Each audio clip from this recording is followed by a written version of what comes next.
भगवान की इच्छा हुई एक से अनेक होने की, तो उसने सबसे पहले 16 तत्व बनाए।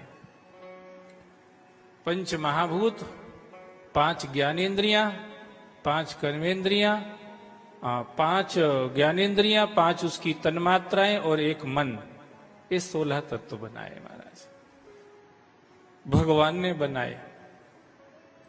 ये सब संगठित हो गए, इकट्ठे होके पड़े रहे एक पिंड के रूप में, एक पिंड के आकार में सब पड़े रहे, पर इनमें कुछ क्रिया नहीं हुई। हजारों वर्ष निकल गए महाराज।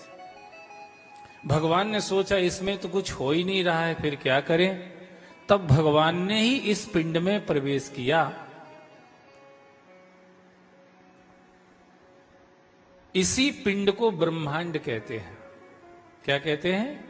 ब्रह्मांड। ये सारा ब्रह्मांड है ना, ब्रह्मांड। ब्रह्म से प्रकट हुआ अंडा, इसलिए इसका नाम ब्रह्मांड है। ब्रह्म धन अंडा ब्रह्मांड। कहते ना मुर्गी का अंडा, मुर्गी से निकलता तो क्या कहते? मुर्गी का अंडा। और काय काय के होते हैं अंडा, बहुत सारे के होते हैं। चिड़िया का, कबूतर का, काय काय के अंडा होते हैं।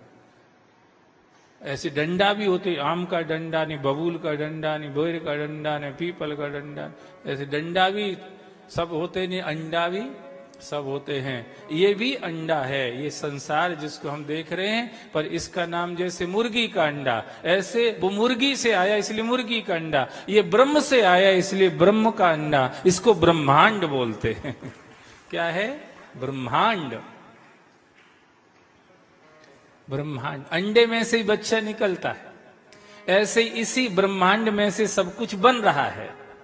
चाहे इंसान हो चाहे कोई भी हो, 84 लाख योनियां इसी ब्रह्मांड में ही बन रही हैं महाराज। 27 लाख वृक्षों की योनियां, 23 लाख चौपायों की, माने 4 पांव वालों की योनियां, 11 लाख कीड़े मकोड़ों की योनियां, 9 लाख जल में रहने वाले जीवों की योनियां, और 10 लाख आकाश में उड़ने वाले जीवों की योनियां, और 4 लाख ये दोनों हाथ चढ़ा के घूमने वालों की, गुटखा तमाकू वालों की योनियां महाराज। ये सब मिला के 84 लाख योनियां हैं। ये 84 लाख योनियां काय में से बन रही हैं?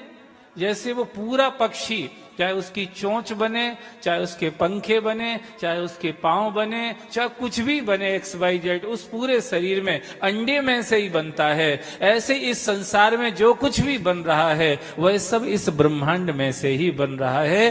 ब्रह्म का ही ये अंडा है, उसी में से सब कुछ बन रहा है। इसका मतलब ये है, सब लोग जयराम जी की बोलो, ये संसार ईश्वर से नित्य मुक्त नहीं है, नित्य युक्त है।